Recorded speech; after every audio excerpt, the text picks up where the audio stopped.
Le message, c'est deux ou trois choses qui me semblent être extrêmement importantes si on veut se projeter encore dans l'avenir de façon plus ou moins certaine.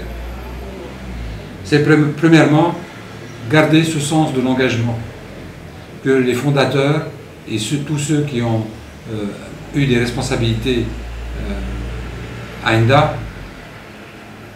ont eu. C'est cet engagement qu'a fait ENDA.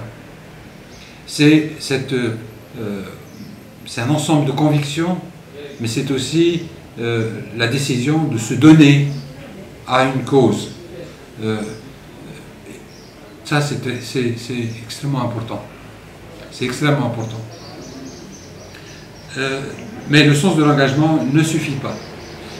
Il faut, dans l'action d'ENDA, et ceux qui aujourd'hui sont en avant dans cette action, que l'action d'ENDA soit soutenue par une capacité à anticiper, à se projeter dans l'avenir.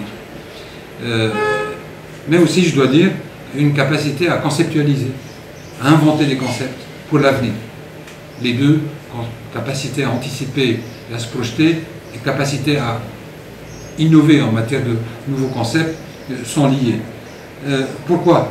Parce que l'avenir est ouvert, l'avenir dépend de l'innovation, l'avenir dépend d'idées nouvelles, d'orientations nouvelles qu'il faut savoir anticiper. Et ça se travaille. Il faut dire qu'ENDA a eu ça. Elle n'a pas su le garder tout le temps, mais la conscience d'avoir cette force existe, et il faut vraiment travailler dans ce sens-là pour continuer à exister, mais aussi pour donner les preuves que nous sommes originaux, que nous avons que nous représentons une valeur ajoutée par rapport à l'action d'autres organisations, collègues ou sœurs. Et pour moi, c'est extrêmement important. L'autre chose, c'est qu'il faut continuer dans cette idée que l'action que les peuples du Sud ont encore, même si la configuration mondiale a changé, qu'il y a aujourd'hui ce qu'on appelle les pays émergents, etc., mais que